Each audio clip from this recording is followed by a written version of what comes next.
बोल सदगुरु भगवान की जय।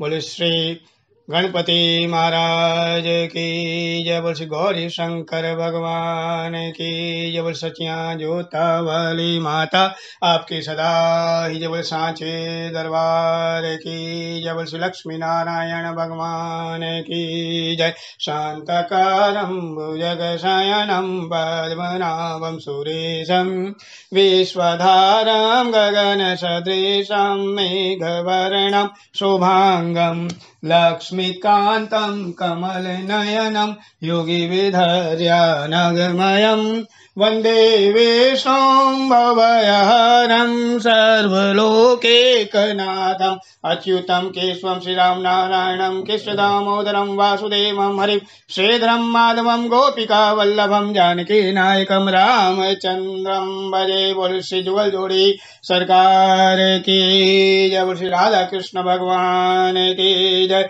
आज श्री कार्तिक मास महात्म्य कथा श्री दसम अध्याय। 10वें अध्याय में नारद जी राजा पृथु से कहते हैं कि हे राजन, कार्तिक मास में जो पुण्य और धर्म कर्म किया जाता है वह अनेक गुना फल देता है। आश्विन मास की शुक्ल पक्ष की पूर्णिमा को जैसे मैंने पूर्व में वर्णन किया, आश्विन मास की शुक्ल पक्ष की पूर्णिमा श्री ब्रह्मा जी को समर्पित है। इस दिन से ब्रह्मा जी के निमित्त व्रत किया जाता है। कार्तिक मास के कृष्ण पक्ष की चतुर्थी, जिसको कि करवा चौथ या करक चतुर्थी भी कहते हैं, गणेश जी को समर्पित है। गणपति जी का व्रत किया जाता है। अमावस को श्री लक्ष्मी जी का व्रत होता है। दीपावली का शुभ उत्सव मनाया जाता है। हे राजन, कार्तिक मास के कृष्ण पक्ष की चतुर्थी का विशेष महत्व है। इस तिथि को सौभाग्यवती स्त्रियां व्रत करती हैं। इस संदर्भ में एक इतिहास है, ध्यान से सुनो। प्राचीन काल में सुंदर भद्रावती नगरी में एक राजा राज्य करता था जिसका नाम सुधर्मा था। उसके 4 पुत्र थे, रविदत्त, सुशर्मा, जय शर्मा और सुशोभन। एक पुत्री वीरमती थी। अपनी कन्या वीरमती का विवाह राजा ने बहुत धूमधाम के साथ देवव्रत नामक एक पुरुष के साथ किया। वह दोनों, वीरमती और देवव्रत, अपने गृहस्थ आश्रम का पालन अत्यंत प्रेम से कर रहे थे। एक दिन अचानक घर में बैठे हुए देवव्रत को सांप ने काट लिया, जिससे उसकी मृत्यु हो गई। वीरमती बहुत जोर जोर से विलाप करने लगी। चारों भाई आए, माता पिता आए, पूरा परिवार दुख में डूब गया।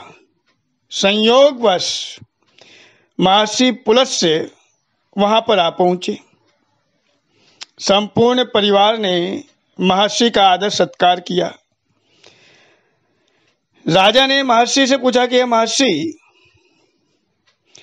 मेरी कन्या से कौन सा पाप या कौन सी गलती हुई जिसके कारण उसके पति की मृत्यु हुई? महर्षि पुलस्त्य ने अपनी आंखें बंद करी। कुछ समय उपरांत उन्होंने अपनी आंखें खोली। कहा, है राजन, कार्तिक मास में कृष्ण पक्ष की चतुर्थी का व्रत जो प्रत्येक सौभाग्यवती स्त्री को करना चाहिए, उस व्रत को तुम्हारी पुत्री ने नहीं किया।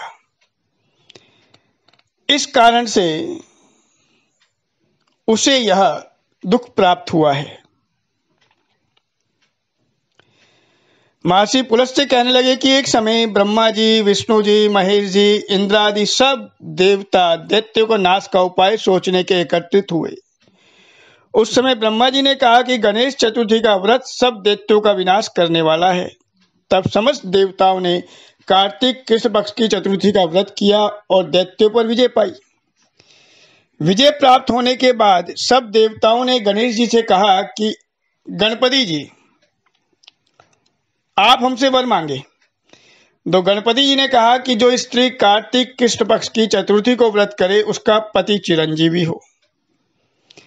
अतः इस व्रत को अवश्यमेव सब स्त्रियों को करना चाहिए। पुलस्त्य जी कहने लगे कि हे राजन, तुम्हारी कन्या ने इस व्रत को नहीं किया, इसकी अवमानना की, इसी कारण से उसे यह दुख प्राप्त हुआ है। यदि वह अब भी इस व्रत को करे तो उसका मृतक पति भी जीवित हो जाएगा। यह कहकर ऋषि महाराज तो चले गए और राजा ने अपने दामाद के मृतक शरीर को तेल में डलवाकर सुरक्षित किया। और जब अगले वर्ष कार्तिक मास आया तो उसकी कन्या ने कार्तिक मास की कृष्ण पक्ष की चतुर्थी को विधिवत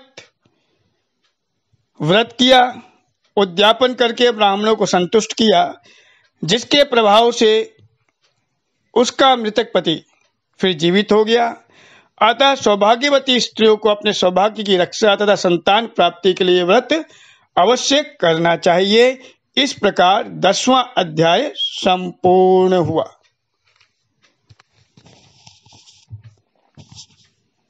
बोले श्री लक्ष्मी नारायण भगवान की जय। हरि ओम। श्री आह्वानम न जानामि विसर्जनम पूजां च न जानामि सम्यतां परमेश्वर।